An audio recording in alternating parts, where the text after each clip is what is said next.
Hi, I'm Dr. Tracy Boss, and I'm excited to work with the graduate school at UTSA on career builder sessions.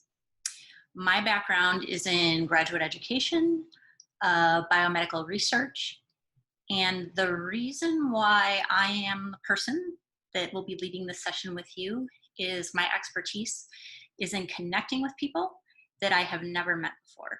So I think if I can do it, I can share some tips for you to be able to build your online network through the art of the informational interview.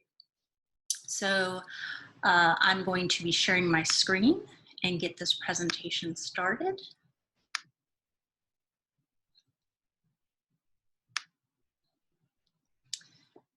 So as mentioned previously, my name is Dr. Tracy Boss. I'm the Assistant Dean of Graduate and Postdoctoral Success in the graduate school, and we'll be working on building your online network, the art of the informational interview.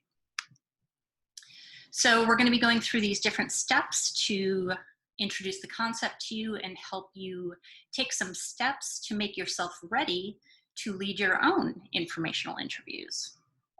But before I do that, I would like to do a little pre-work, a prelude, if you will. The information that I'm going to be providing with you today is for the long game. It's never too early or too late to start building your online network.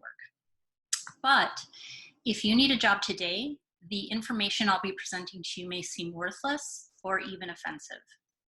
So if speed is crucial, don't think of your next job as the perfect job. Find an opportunity or opportunities that make sense for you and covers your needs. Another place for you to get help is the University Career Center, which provides virtual access to thousands of resources and career opportunities online, and you can find them at careercenter.utsa.edu/online. Another prelude I'd like to bring in is the idea of why me? So I mentioned I had a background in biomedical science. A specific job I held was I was a writer and editor for a publishing company. I was tasked to write a lot of articles discussing different types of science and the business aspects of the science. And in order to do this, I needed the help of experts. I needed their opinions and I needed information. And I did not know all the people that I needed to know. So I had to learn how to reach out to people that I did not know to get their help. They were helping me get information about science. It's somewhat similar to what you'll be doing. You're not going to be getting information on science, but you will be looking to get information on careers, career skills, and how to transition through different careers. So if I can do this, I can share some advice on how you might be able to do this too. So full disclosure, my natural state is an introvert. I do not feel comfortable reaching out to people that I don't know. But through my years of experience, it's gotten a little bit easier. It's not as scary. So again, I think I will be able to help you achieve the same things. So one more thing I'd like to share before I get into the nitty-gritty of the building your online network is the idea of the strength of weak ties. So I'm going to share a video by Dr. John Kleinberg, who will discuss the strength of weak ties. And then I'll give you a more concrete example after you watch this about 1 minute video. So let's get you started here. Very nicely. It's a story about a sociologist named Mark Granovetter, who early in his career was studying how people found jobs. And jobs are one of those things that we often learn about through friends, and therefore one of those things where the social network often plays a very important role. But when you talk to people, they often said they had learned about the job that they currently had, not through a close friend, but from an acquaintance. Right? He would say, so you learned about it through a friend, they'd say, no, an acquaintance. Why is that? Why were people so frequently saying it was acquaintances who had told them about the lead that led to the job they ended up currently having? It was sort of a puzzle. And it's a puzzle that kind of works at an interesting level in the network context because it relates something structural, how information gets to us about jobs, to something interpersonal, how close we feel to different friends, close friends versus acquaintances. In the end, Mark Granovetter found this amazing link between the two, between the structural and the interpersonal, and he defined this notion of weak ties and showed that they play this very important role in social networks. And so with that introduction to weak ties, one of the I'm going to bring up this image here, and you can see that there are a number of groups on your screen. We've got a group of people that are in the trivia team. We've got chemists front and center, physicists, and a group of knitters. So the strong tie you see between the two chemists, perhaps because they work in the same office, they talk about similar things.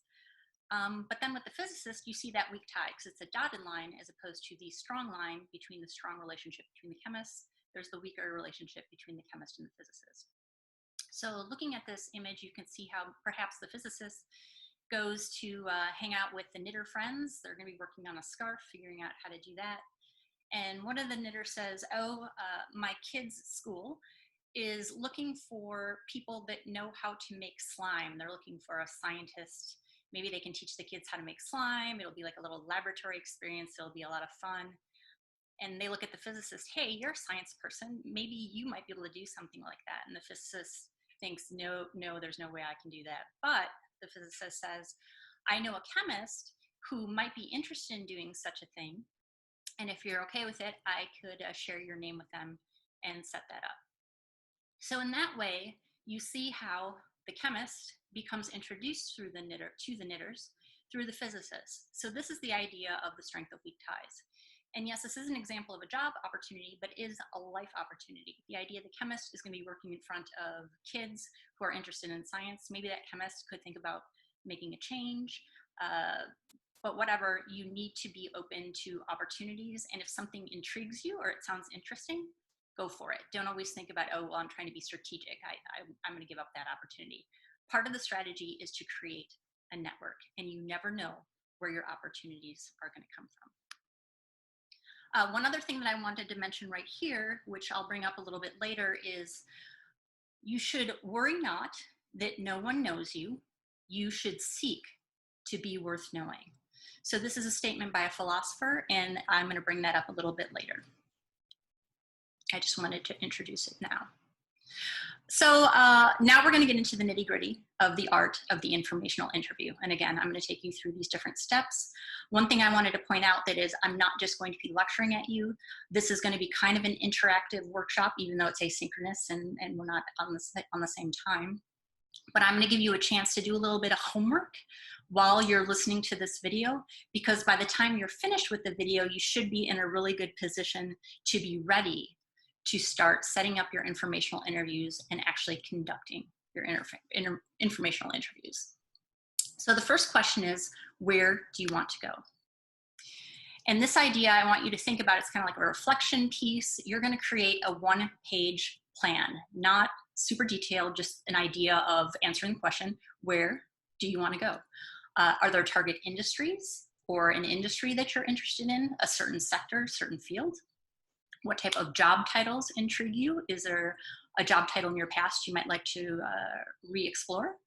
Are there specific companies you're very interested in working for? Maybe their reputation is fantastic, or they have a very large company, open doors. And then also, maybe what is your dream job? If nothing would stand in your way, what is the job that you would like to apply to? So I'm going to give you about 2 minutes.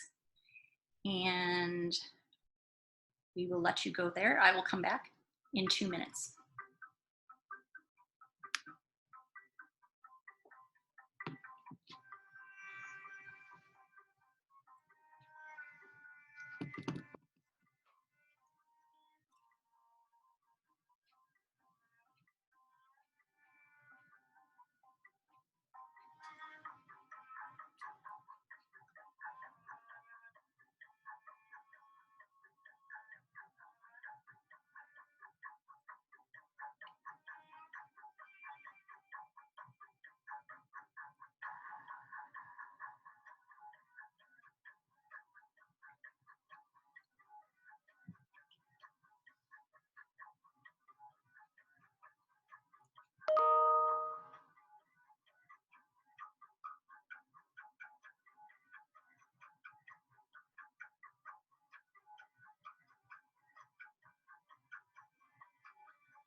Okay. So hopefully you got through that. You've got your kind of direction. Now I'd like to shift gears and talk about what is an informational interview. It's become a lot more popular in the past years, so maybe you've already heard of such a thing, but if not to worry, I'm going to go through some of the details. So for an informational interview, number one, it is not a job interview. Even though it has the word interview in it, it's more like a reporting interview, like what I used to do. But with it said, it is not a job interview. You should, at this point, have your resume up to date just in case. We'll talk about that a little bit later. It is an information gathering session, which is focused on jobs or more so careers, like the big, broad career idea, and also some job skills. This is an informal conversation. The informational interview is about feeding your curiosity to learn more about the person in front of you. It should give you permission to explore to have your exploratory nature on and to learn about the person that has agreed to be interviewed by you. Most importantly, I want to mention something that some people have a hard time grasping, that this informational interview is about providing value to your selected role models and your future peers.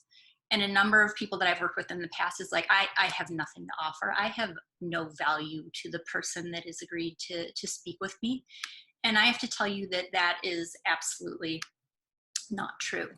So what I want to touch on is that you do provide value to your select role model and future peer because you are listening to their stories.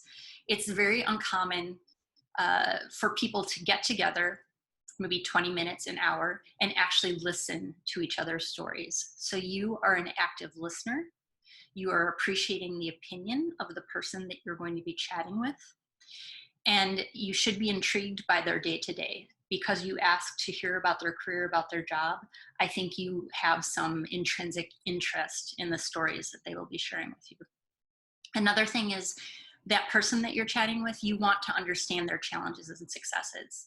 And to hear about the successes and to listen about some of the challenges, it's very rewarding to the person that is being interviewed. So I want you to realize that if you think you have no value, you just being an active listener, showing up and listening to their stories is of immense value.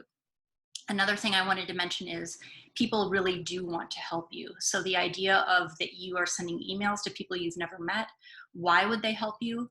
You would be surprised at the amount of people that will say yes to you. And I bring up again the fact that worry not that no one knows you. Seek to be worth knowing. And you will be worth knowing if you are someone that cares about chatting with that person and listening to their stories. So moving on, we've got the idea of, now that you know what an informational interview is, you know about what direction you want to go to, you need to identify your role models and future peers. And it's probably easy for you to think of, oh, who's the person out there with that cool job? They're a role model. I want to be them. That's really exciting. You could actually transition from not only having that person be your role model, perhaps in the future with some work, that person could become your future peer, maybe a mentor, maybe a sponsor. So we're going to take some time for you to identify who those individuals would be. And the thing that makes it a lot easier is I'm going to have you break it down. I want you to think about 2 people you kind of know already, and then 2 people you absolutely don't know. If you think, where am I going to start? How am I going to do this?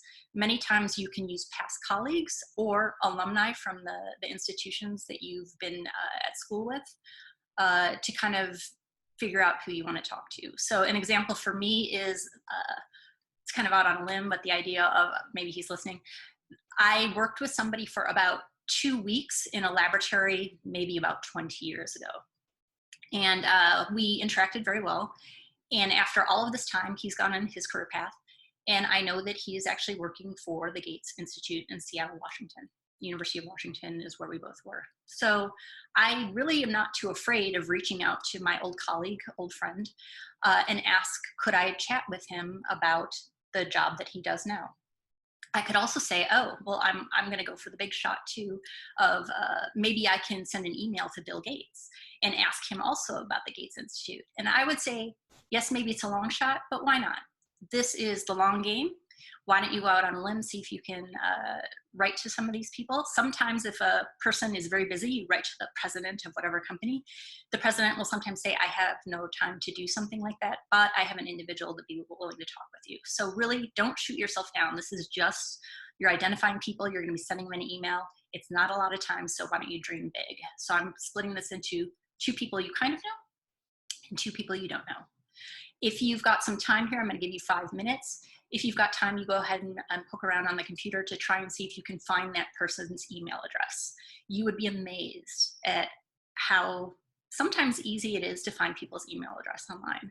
So I'm going to give you 5 minutes for you to do this task.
And I'm going to give you about 1 more minute to wrap it up.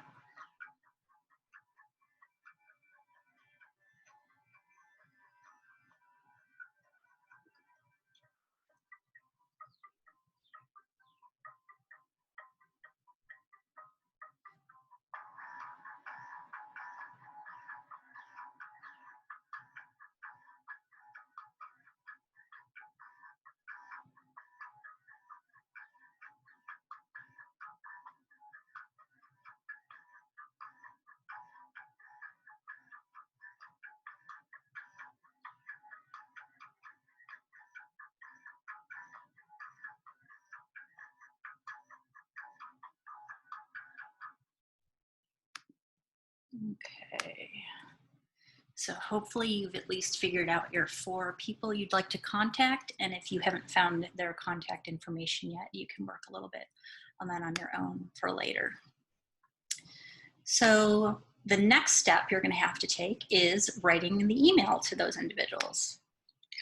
So with writing an email, many people probably write emails every day, but you have to be very conscientious because this person, you've never contacted them before, and so you want to be short, to the point, so they can make a decision. You don't want to take a lot of time at the very beginning making contact. So the subject line should be very clear and concise. It should take about 1 minute for them to read and respond to your initial email. The ideal length is less than 8 sentences. You should have a strong introduction in your email about the reason for your email should be implied by the first 2 sentences. You need a clear finish, explicitly state what the person should respond with, if anything, hopefully a yes to the informational interview. And then you should personalize it. Think carefully about what you know about that person. Place these personalized ideas front and center. So the idea of if you worked with them in the past, you bring that up, or if they are a person whose job you truly admire, something like that. But I do have some specific examples for you to take a look at. So in writing an email, yes, the email can be this simple. We've got a hi, Dr. So-and-so. I am a PhD student at the University of Michigan in cell and molecular biology. I was wondering if you'd be willing to conduct an informational interview about your career path in publishing. Let me know if you have any questions or concerns. So very, very simple. And based on where I grabbed this email, the email did work. The person did contact them for an interview. Again, this one is a little bit more advanced, but still 8 sentences. One thing you'll notice about this one too says hi. I would say forget about using the hey, go with hi, or if you want to err on the side of formality, say dear. Dear first name, you can read this, blah, blah, blah, blah, blah, reminiscent of yours.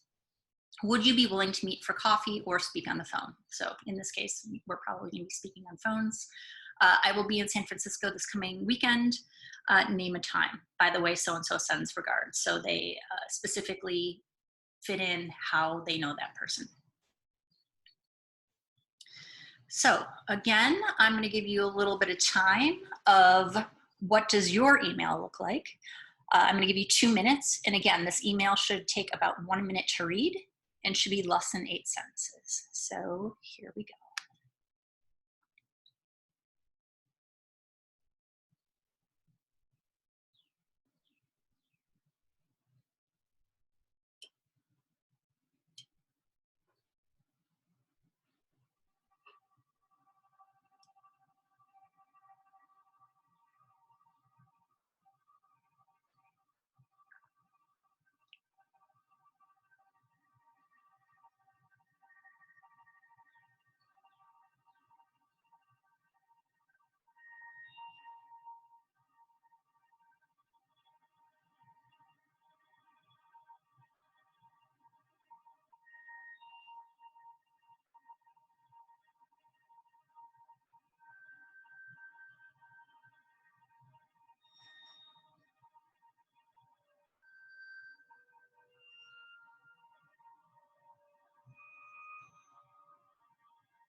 Okay, so you've got your email prepared.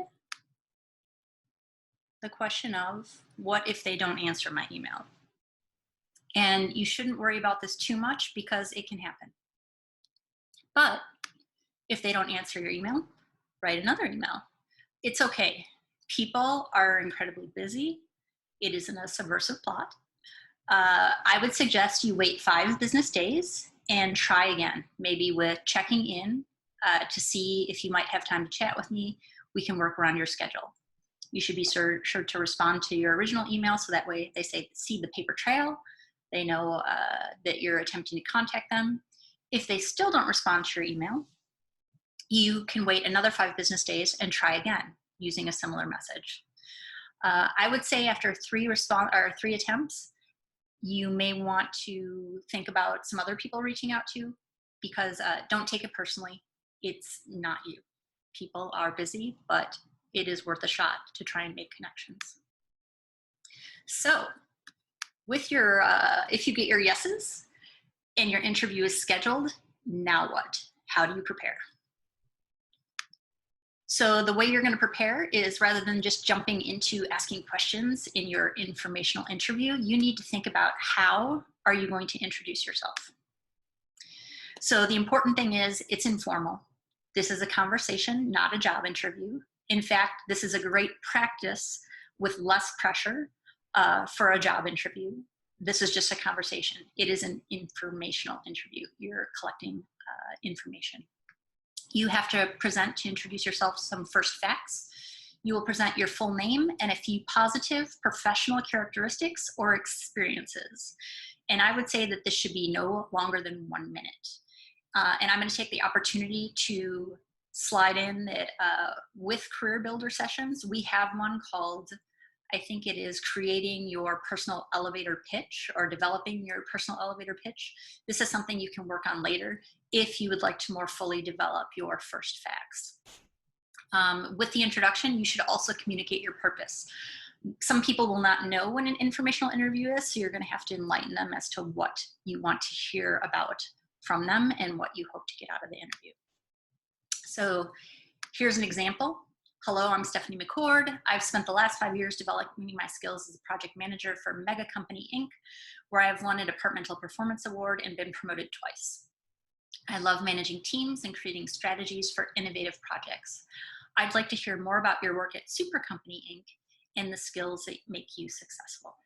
So short, to the point, name, a little bit about yourself, and why them. What do you want to hear about?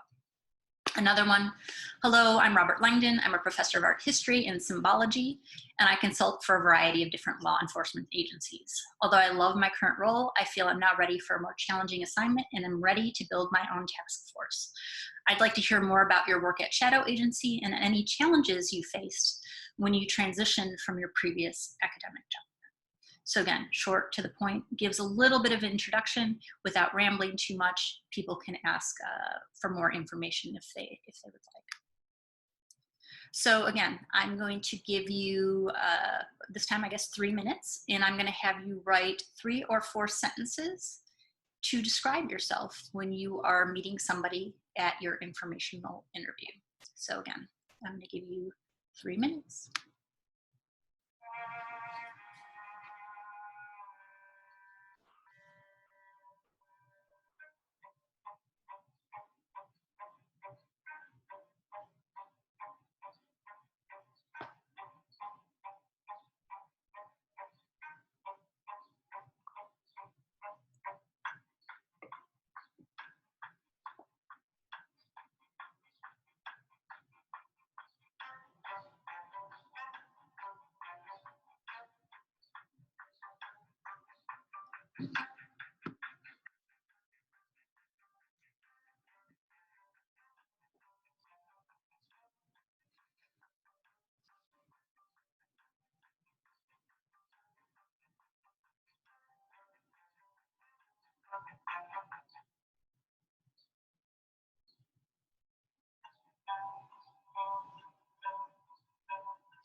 I'll give you about 30 more seconds.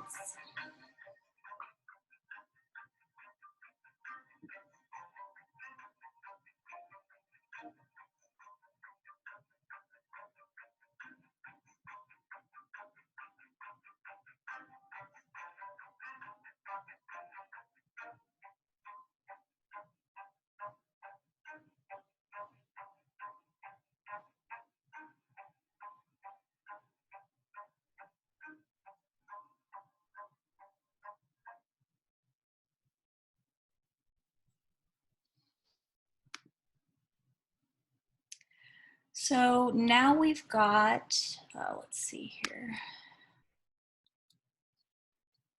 actually conducting an informational interview. So let's see if I can get this technology to work. I'm kind of stuck here for a minute.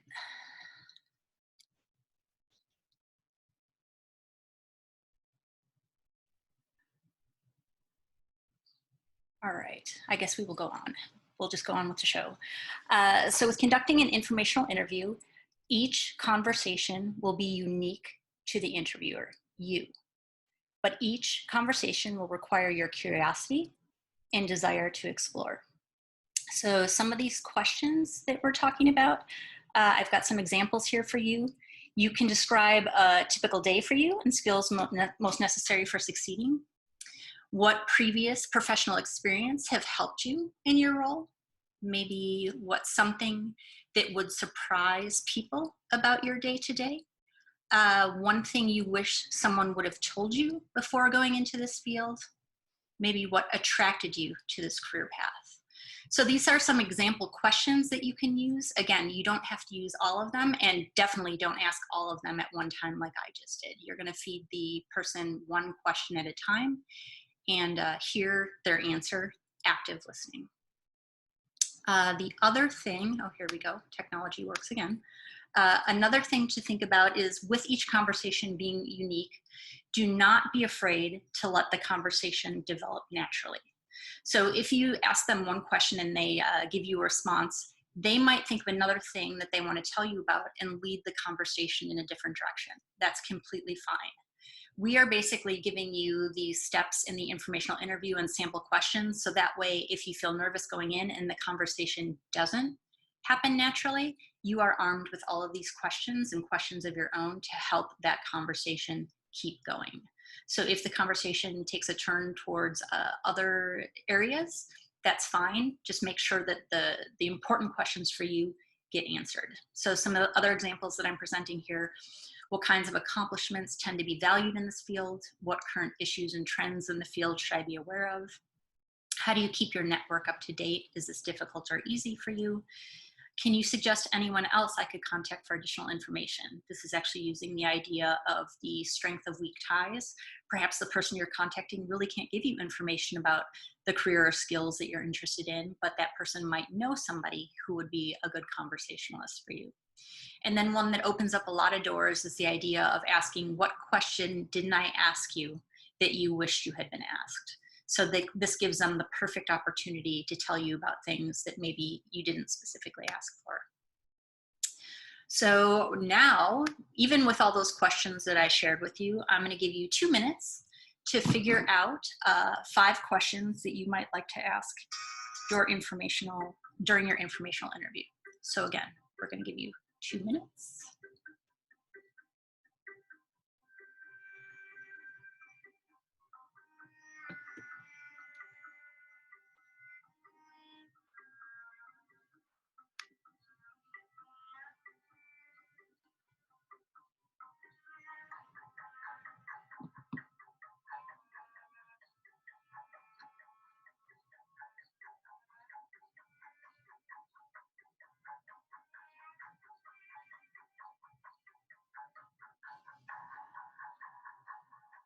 What 5 questions do you really want to ask?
So hopefully you've been able to figure out your questions. If not, you've got plenty to work from and you've got more time to figure that out. So once you accomplish your informational interview, the last thing to kind of wrap up is following up on that informational interview. So a quick thank you email is the bare minimum. That person took some time to chat with you. And yes, you provided value, but it's always nice that that person feels appreciated with a quick thank you. Immediately write down key points that were meaningful to you from the interview. Also immediately write down 3 next steps you'd like to take based on the stories or advice. Some people will give you advice. Some people will not be that forward and may just provide stories, but the stories are rich in information and you need to figure out the advice hidden within those stories. But many of these things will get you thinking as to what could you do to take next steps, and then take those steps. The other thing, which is kind of another long game idea, is offer stories about successful next steps that you did take. If you try following their advice that they gave you, it actually worked, you can go ahead and email them back and tell them, you know, excitedly, oh, I listened to what you said about this thing and I went out and I contacted so-and-so and we did this thing and it worked out. I thought it was great. So you can do this every couple of months, and this is a good way to keep your network strong and alive. Finally, something that is a little bit outside, but I think it's important to kind of touch upon, the idea of taking care of yourself. So taking care of yourself during this time is important because people think, well, actually people forget that the process of informational interviewing and job seeking is super stressful. This is a stressful situation. You're going through a transition.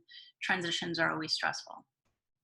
It can be exciting, but there's always that hint of what if. So what you want to do is you do create a schedule for this process, maybe set some dates, some small goals.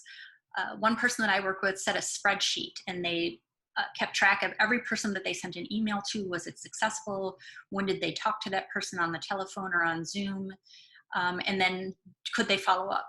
Maybe they followed up with an article, maybe they followed up with a next step that was successful, but the person was very diligent about tracking their process and making sure that they kept their network alive. This is important, but one thing to consider is you cannot work 24/7. You can maybe consider this your job, that you're looking for informational interviews, you're job seeking, but the important thing is you cannot work 24/7. You will need real breaks. You can schedule those, or, you know, spontaneity, that's fine. Just make sure you don't forget about it. You will need real breaks for socializing, physical activity, relaxation, and rest. In the best of situations, and a global pandemic is never a best of situation, in the best of situations, it takes approximately 5 to 6 months to find a job. So it's the long game. Make sure that you take care of yourself and make sure that you rest. The other thing is ditch negative self-talk and remember that you are doing your best. Talk to yourself as if you would talk to a friend. Sometimes people, myself included, we start doing the self-talk and we would never talk that way to a friend that we talk to ourselves. So ditch the negative self-talk and remember that you're doing your best. And if you've got that spreadsheet, you can see it. You can see how you're reaching out to people and you're slowly moving forward and gathering information for your informational interviews. One thing that the graduate school is also providing is there is a video called Keeping Relationships Healthy When Staying at Home, which explains how stress can negatively impact relationships, and it introduces ways to prevent that from happening. And you can watch that at our graduate school's YouTube channel if you want to follow that link below. So it's called Keeping Relationships Healthy When Staying at Home, and it's very beneficial, I think. So wrapping up, the reason you are here is not only that you're doing your informational interviews, you wanted to learn how, and now you've got your homework to help guide you in actually accomplishing those informational interviews. You are here to receive a badge. To receive this badge about online networking, I want you to send an email to me with the subject line, Building My Online Network, very to the point. And with that email, I want you to include 3 sample emails that you sent to your role models. Again, you can do 2 people you kind of know and 2 people you don't know. So just send me 3 of your best sample emails. And then also in the email to me, I'd like you to include 1 set of notes from one of your informational interviews of how did it go. It can be as little as 1 page long. It can be up to 3 pages long, but no longer. And you want to summarize 1 informational interview conducted over the phone or Zoom. I don't need blow-by-blow detail. It's basically what are the great pieces of information that came out. What did you learn that you didn't know? So kind of bullet points. You don't need to do blow-by-blow. And then more importantly, I want you to include in this summary of what will you do based on this conversation? What will be your next steps? Some resources I'd like to provide to you before we shut down this asynchronous part is this Building Your Online Network, the Art of the Informational Interview, is part of the UTSA's Career Builder Sessions. And so with that, you might be able to go to another session, such as developing your personal brand and crafting your personal elevator pitch. These will provide you ideas for that section of introducing yourself. It will also help branch out into the other aspects of your job seeking and even leadership. Another one is Career Builder Session, Creating Standout Resumes. This will prepare you for when somebody asks to actually see your resume. You never want to offer, but if they ask, and they ask a lot, you want to be prepared with that updated resume. Don't let them wait. Another thing is, once you feel comfortable with informational interviews, this informal conversation of back and forth providing information, it's very, very close to what happens in a job interview. So you might wish to prepare for future interviews once you're comfortable with this, with the Career Builder session of preparing for job interviews. So those are all through the Career Builder sessions.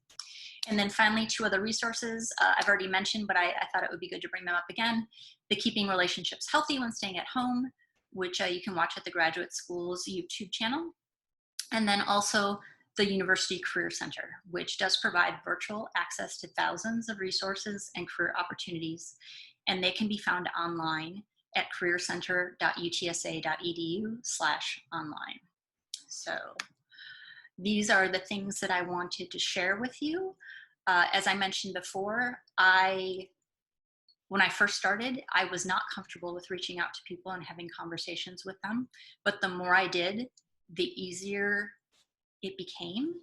And also many of the people I spoke with, they guided me through conversations. So not only did I learn from them about scientific topics, which is what I was after, you'll be after career information, you will also learn, as I did, how to keep these conversations going. And when you see somebody with a style that you really appreciate, that is your role model, and you should try and keep that network alive.